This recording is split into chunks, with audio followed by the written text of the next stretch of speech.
Olá pessoal, tudo bem? Esse é o nosso primeiro podcast e hoje temos aqui um convidado super especial, o pastor Danilo Figueira, pastor presidente da Comunidade Cristã de Ribeirão Preto, escritor, conferencista, um cara que tem uma mente pra frente do tempo dele, tá bom? E, além de tudo, baiano, meu conterrâneo, Vitória da Conquista, cara inteligentíssimo, bonito e humilde. Isso é tudo importante, que é o dom do baiano, né? Baiano nasce, baiano estreia, tá bom? Danilo, como é que tá o ministério? Fala um pouco pra gente aí. Graças a Deus, depois de um tempo tão difícil, né, a gente percebeu o quanto que a igreja é preciosa e essencial, né? Exatamente. Para usar um termo que tem sido questionado, mas com muita expectativa para viver esse tempo novo de Deus. Beleza. Danilo, entrando no assunto aqui, muito se fala o seguinte, que política e religião se discute. Na sua opinião, se discute ou não? Se discute, se misturam, né? Porque a gente tem um chamado, não é só para fazer discípulos, é para discipular nações.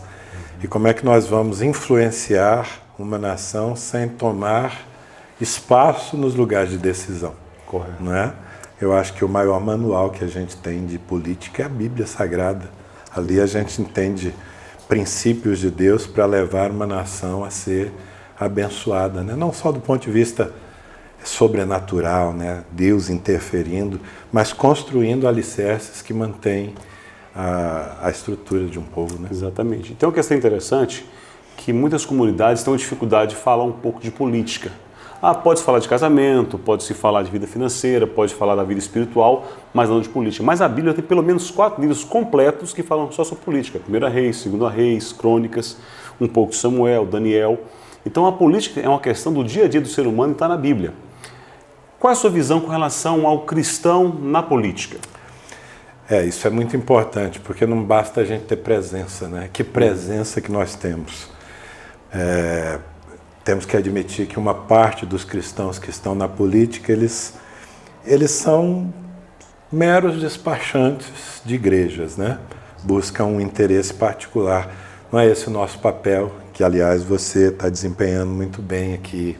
Nós temos lá em Ribeirão Preto a Glaucia Berenice, uma discípula de Cristo e que está remando contra a maré, mas fazendo presença, trazendo conceitos que sustentam a sociedade. Então, eu penso assim, nós não precisamos ter apenas volume, precisamos, porque senão a gente não consegue influenciar, aprovar leis e tudo. Mas mais do que isso, nós precisamos ter um modelo, né? Oferecer algo que seja diferente do que a gente já encontra. Exatamente. Aí, dando na canela, né? E acho que isso é uma questão importante, não só na política com possíveis candidatos, mas também conscientizar a igreja, em especial os jovens, né?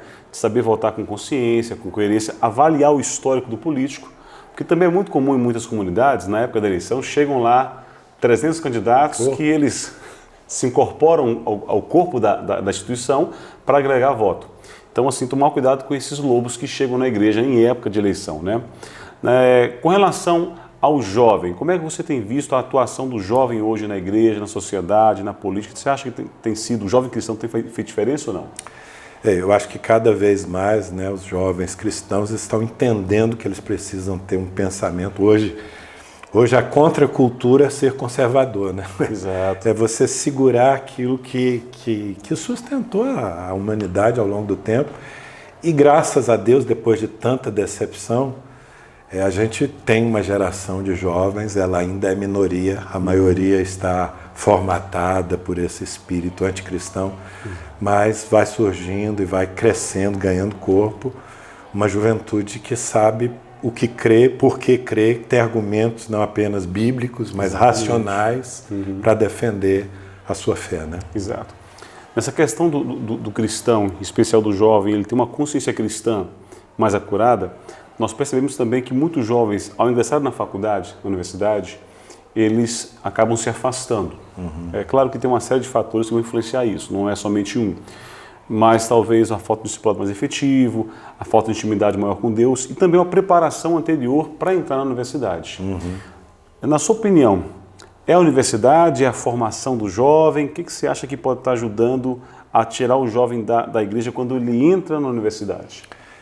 Eu acho que são as duas coisas, né? A gente tem uma academia, principalmente a universidade no Brasil, que foi muito bem formatada ao longo das últimas décadas, né, pelo Aparelhada no progressismo, Estado, né? pelo mal chamado progressismo.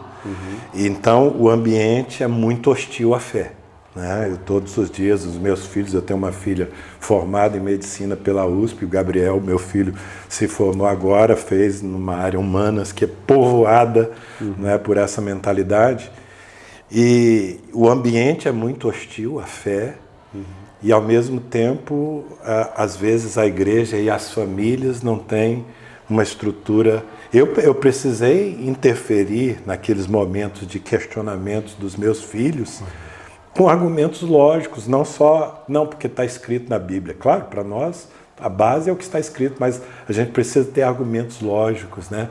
Então, às vezes, falta na igreja atenção nessa formatação da mente do jovem para enfrentar o que está lá fora, né? E o que está lá fora é feroz, é muito feroz. Muito grande. Então, tranquilo. Pessoal, é um tempo curto aqui. Quero te agradecer, Danilo, por estar com a gente aqui nesse bate-papo. E deixa uma mensagem aos nossos seguidores aí para encerrar esse primeiro podcast. Eu que agradeço, né? E vibro com o que você está fazendo. Você faz parte dessa geração consciente que sabe que fazer política é servir a Deus, né? Em cima de princípios. E a minha mensagem é essa: nós não podemos vender a nossa fé. A igreja é coluna e baluarte da verdade. Pensa só nisso. Quem sustenta a verdade no mundo somos nós. Se nós não fizermos essa força para segurar a verdade, o mundo vai virar uma meleca, uma geleca, né? Sem estrutura nenhuma. Então vale a pena a gente brigar no bom sentido, não é bater boca, não é? Porque existe também uma linguagem, uma disputa muito ofensiva e às vezes o crente também entra nisso. Mas nós precisamos, com sabedoria, mais firmeza, defender aquilo que a gente crê. Liberdade, família, fé, enfim, as coisas que nos sustentam e sustentam a sociedade. Exato. Ficar em estaca daí declarar. Princípios são inegociáveis. A palavra de Deus não pode ser negociada, tá certo? É isso aí. Pessoal, fique com Deus. Até mais. Tchau, tchau.